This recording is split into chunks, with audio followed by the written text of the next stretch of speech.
Hello students, welcome to our first year class of differential calculus. आज एक नया chapter अपन start कर रहे हैं। ये चैप्टर है कर्वेचर। तो कर्वेचर का मतलब जो होता है जनरली क्या होता है, इसको अपन देखते हैं कि कर्वेचर का मतलब किसी कर्व में जो शेप में जो नोकीलापन आता है या जो टेढ़ापन आता है उसको हम कर्वेचर कहते हैं आम बोलचाल की भाषा में। और वैसे जो कर्वेचर का मतलब होता है वो ये मतलब होता है मैथमेटिकली कि किसी कर्व की शार्पनेस से हम रिलेट करते हैं कर्वेचर को।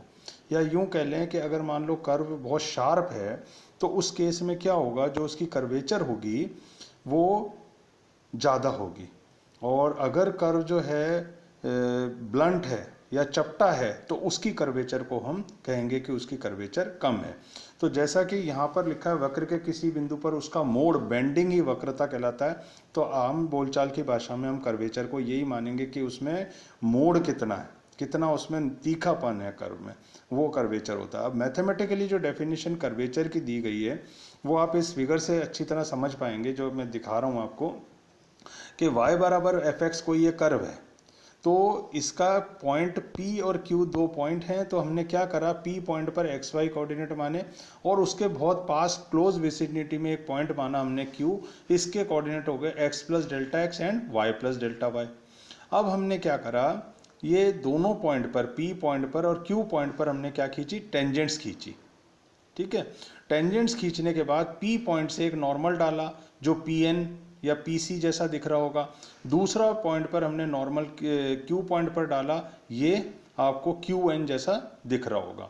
तो अब क्या होता है, ये जो दोनों नॉर्मल थे ये जाकर के किसी बिंदु N पर जो है क्रॉस करते हैं। अब आप इस कर्व को जरा ध्यान से देखें। इसका जो स्टैटिक्स वाला पोर्शन है, स्टैटिक वाला पोर्शन है, उसको हम जरा कंसंट्रेट करके देखेंगे कि क्या कहा जा रहा है इसमें। तो इसमें बच्चों ये कहा जा रहा है कि अगर पॉइंट Q पॉइंट P की तरफ चलना चालू करता है तो क्या होगा, तो ये होगा कि ये जो PQ कर्व है ये दबेगा, ये कर्व दबेगा और इसकी शेप जो है ज़्यादा गोलाकार हो जाएगी। और जो पॉइंट N है वो पॉइंट किस तरफ अग्रसर करेगा, किस तरफ टेंड करेगा, पॉइंट C की तरफ चलना शुरू कर देगा। ठीक है, फिर से मैं समझाता हूँ क्या हो रहा है कि अगर जो हमने क्लोज विसिनिटी में P के पॉइंट Q लिया था जिसके coordinate x plus delta x और y प्लस डेल्टा वाई हैं, अगर ये पॉइंट Q पॉइंट P की तरफ चलना शुरू करेगा तो जो QN नॉर्मल है वो जो N पॉइंट है नॉर्मल का वो पॉइंट C की तरफ चलना शुरू करेगा। तो होगा क्या कि यूं माने कि किसी दो आर्म्स के बीच में, किसी दो आर्म्स के बीच में जो है पॉइंट P और Q के बीच का कर्व आ गया। और जब Q पॉइंट P की तरफ चलना शुरू करेगा तो P और Q पास आएंगे तो वो दबना शुरू होगा कर्व, और दबना शुरू होगा तो क्या होगा, कर्वेचर उसका बढ़ जाएगा, है ना, कर्व बढ़ जाएगा। और एन पॉइंट जो है किस तरफ पॉइंट टेंड करेगा, सी की तरफ टेंड करना शुरू कर देगा। तो अब कुछ डेफिनेशंस इस पे रिलेटेड क्या निकल के आती हैं, वो ये आती है कि बिंदु सी वक्रता का केंद्र सेंटर ऑफ कर्वेचर कहलाता है। पॉइंट सी क्या कहलाता है, सेंटर ऑफ कर्वेचर। और फिर है बिंदु सी को केंद्र तथा CP को त्रिज्या मानकर खींचा गया वृत्त। पॉइंट C को तो मान लो केंद्र और CP को त्रिज्या मानकर खींचा गया वृत्त जो है P पर वक्रतावत सर्कल ऑफ कर्वेचर कहलाता है। देखें, पॉइंट C तो कहलाता वक्रता का केंद्र, सेंटर ऑफ कर्वेचर। और अगर CP डिस्टेंस लेके एक अपन गोला वृत्त ड्रॉ करें, सर्कल ड्रॉ करें, तो वो सर्कल कहलाएगा सर्कल ऑफ कर्वेचर। दूरी CP को वक्र की वक्रता त्रिज्या कहते हैं। CP जो दूरी है इसको वक्रता त्रिज्या कहते हैं। और 1/PC को P पर वक्रता कहते हैं। 1/PC यानी रेसिप्रोकल ऑफ CP, 1/CP जो अपन निकालेंगे या PC निकालेंगे को P पर वक्र की वक्रता कहते हैं। ये है कर्वेचर की डेफिनेशन। 1/PC को क्या कहेंगे, वक्र की वक्रता, कर्वेचर कहेंगे।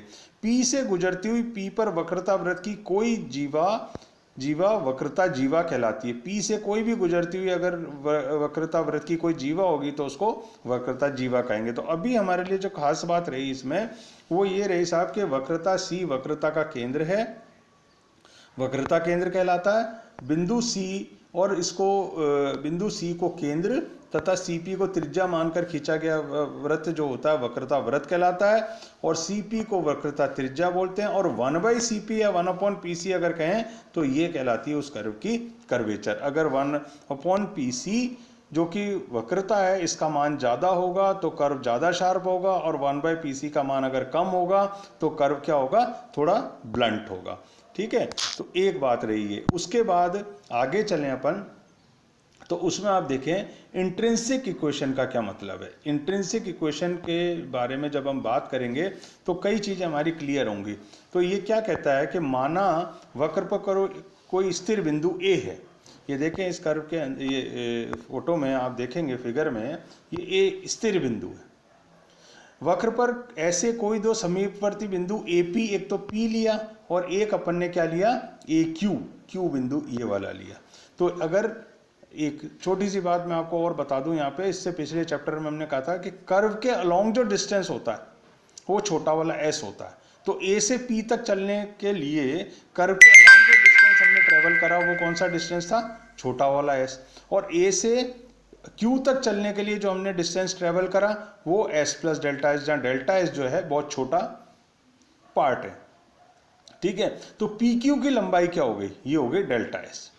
ठीक है, तो डेल्टा एस जो है पी क्यू की जो लंबाई है, अब आप ध्यान दें कि ये कहता है कि डेल्टा साई का बड़ा अथवा छोटा होना। अब साई एंगल क्या था, साई एंगल क्या था, रेडियस वेक्टर जो हमने ली थी उसमें और टेंजेंट के बीच का एंगल जो होता है साई होता है। ये देखें आप पिछले चैप्टर में मैंने आपको क्लियर करा था कि साई एंगल जो था ये वाला था कि सॉरी वो तो फाई था, और ये वाला साई जो एंगल है वो ये वाला, ये जो टेंजेंट जो है एक्स एक्सिस से बनाती है ये एंगल साई है। ठीक है, तो और ये वाला एंगल जो है साई प्लस डेल्टा साई है ये वाला। तो दो एंगल हमारे को यहाँ पे मिल गए, एक तो साई प्लस डेल्टा साई ये वाला और एक साई मिल गया ये वाला। तो ये वाले एंगल का माप कितना होगा, ये हो जाएगा डेल्टा साई। ठीक है, अब आप ये सोचें कि अगर डेल्टा साई बड़ा होने लगे, यानी ये वाली जो जगह है ये बड़ी होने लगे, तो ये बड़ी कैसे होगी, जब ये टेंजेंट इधर दबेगी।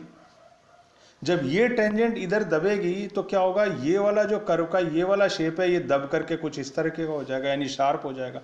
फिर से समझे जो बात मैं बताना चाह रहा हूँ कि ये एंगल है साई जो एक्स एक्सिस से बनाया किसने, पी पॉइंट पे खींची गई टेंजेंट ने, और ये एंगल है डेल्टा साई जो साई प्लस डेल्टा साई जो क्यू एंगल पे खींची गई टेंजेंट ने बनाया एक्स एक्सिस से। अब जब इनसे अब कैलकुलेट करते हैं तो ये बीच का एंगल कितना आ जाता है, डेल्टा साई। अब मैं कहना क्या चाह रहा हूँ कि अगर ये डेल्टा साई एंगल बढ़ने लगे, बढ़ने का मतलब ये डिस्टेंस ये वाला बढ़ने लगे, तो ये टेंजेंट इधर दबेगी, ये टेंजेंट इधर दबेगी, तो ये वाला जो कर्व यहाँ टच हो रहा था अब ये छोटा होने लग जाएगा कर्व। जब छोटा होने लग जाएगा तो वक्रता इसकी बढ़ती रहेगी। तो डेल्टा साई का बड़ा अथवा छोटा होना डेल्टा एस के नुकीलेपन पर निर्भर करता है। अगर डेल्टा साई बड़ा होगा यदि कम मुड़ा हुआ होगा, डेल्टा साई एंगल अगर ये वाला जो होगा बड़ा होगा तो कम मुड़ा हुआ होगा, है ना। ठीक है, तो ये वाली चीज इसमें ध्यान देने की, डेल्टा साई जो है इससे गवर्न होगी क्या, इसकी नुकीलापन कर्व का कितना होगा। तो इस दो लाइंस को बहुत ध्यान से देखेंगे आप, डेल्टा साई के नुकीलेपन पर निर्भर करता है। डेल्टा साई का बड़ा अथवा छोटा होना डेल्टा एस जो है ये नुकीला होगा या ब्लंट होगा, किस पे डिपेंड करेगा, डेल्टा साई एंगल पे डिपेंड करेगा। तो अब क्या अगली डेफिनेशंस कुछ निकल के आई इसमें कि कौन डेल्टा साई चाप पी क्यू की संपूर्ण वक्रता कहलाता है। डेल्टा साई जो है पी क्यू की संपूर्ण टोटल कर्वेचर कहलाता है। और फिर उसके बाद क्या है अगला कि delta psi by delta S, ये क्या है, delta psi by delta S चाप पी क्यू की औसत एवरेज कर्वेचर कहलाता है। Delta psi by delta S, यानी एक में डेल्टा साई तो डेल्टा एस में कितना, delta psi by delta S, तो delta S psi by delta S क्या हो गया, औसत वक्रता हो गई इसकी। ठीक है साहब, उसके बाद अगला जो है थर्ड नंबर का पॉइंट वो है कि limit Q tending to P, अगर Q पॉइंट P की तरफ चलना शुरू करता है तो उस केस में क्या होगा, delta psi by delta S का मान क्या हो जाएगा, D psi by D S. ये P पर वक्रता कहलाती है, ये पॉइंट P पर क्या हो जाएगी, इसकी वक्रता हो जाएगी। तो P बिंदु पर वक्रता अगर आपको फाइंड आउट करनी होगी तो ये वाला कंसेप्ट, ये वाला जो एक्सप्रेशन है ये काम में लेंगे। फिर उसके बाद आता है साहब रेडियस ऑफ कर्वेचर। तो रेडियस ऑफ कर्वेचर क्या होता है, 1 वक्रता।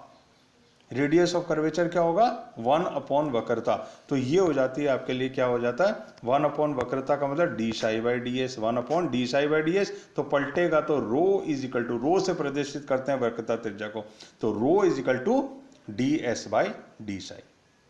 ठीक है, तो ये जो है अपने को जो देखनी है इसमें, इस फिगर के अंदर जो है सारा कुछ आपको क्लियर हो जाएगा कि ये डेल्टा साई एंगल क्या है, ये ए और पी, ए पॉइंट तो पॉइंट ऑफ रेफरेंस है, पी और क्यू दो पास के पॉइंट हैं, कोऑर्डिनेट्स हैं इनके।